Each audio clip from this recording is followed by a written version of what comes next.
Well, we can talk now to the Pakistani Senator Faisal Javed Khan, who's just returned from the COP26 summit in Glasgow. Welcome. Thank you very much for joining us.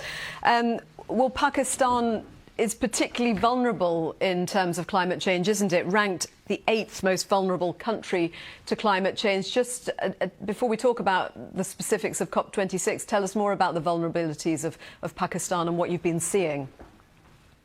Yeah, indeed, we are. I mean, at the COP26 also, Pakistan is fighting a case of all developing countries. I'll give you an example, a case study of Pakistan, one of the developing countries, where it is taking some serious measures to address this global issue of climate change. Now, look why developed countries really need to adopt a practical approach and collaborate with developing countries. Pakistan contributes less than 1% of the global greenhouse emissions, but yet we are constantly among the top 10 countries impacted mostly by the climate change. Now, Pakistan is not part of the problem of climate change. However, we have chosen to be part of the solution. And under the leadership of Prime Minister Imran Khan, what Pakistan has achieved, despite resource constraints, is aspirational for many countries. Pakistan became the first country in the world to meet the International Bond Challenge. And the challenge was of restoring over 350,000 hectares of land into forest. And Pakistan restored over 600,000 hectares of land into forest, planted over 1 billion trees in the KP province. And now we have made another commitment of planting 10 billion trees across Pakistan. And out of that 10 billion trees, over 1.5 billion trees have already been planted.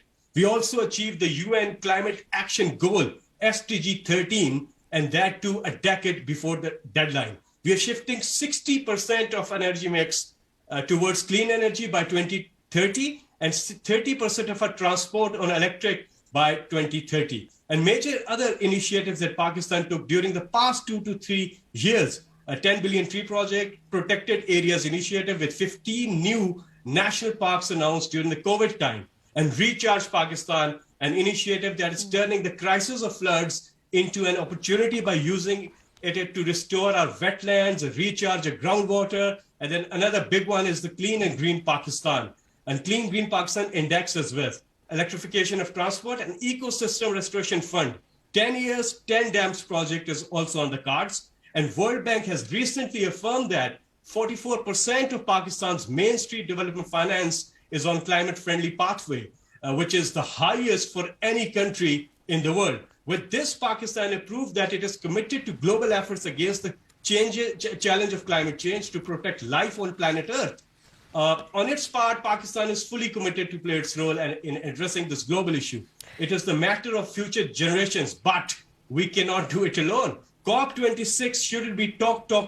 It has to have tangible goals in front. Substantial steps need to be taken. There's a trust deficit which needs to go. The promise made in 2009, reasserted in 2050 via Paris Agreement, hasn't been fulfilled. $10 billion a year for developing countries. There's no progress made. A practical approach is need of the hour. We must do it. Otherwise, we're very, very late already. And together we must protect the environment for our generations to come. Faisal Javed Khan, thank you very much for joining us. And while we were just listening to you there, Alok Sharma, the president of the COP26 summit, has begun talking as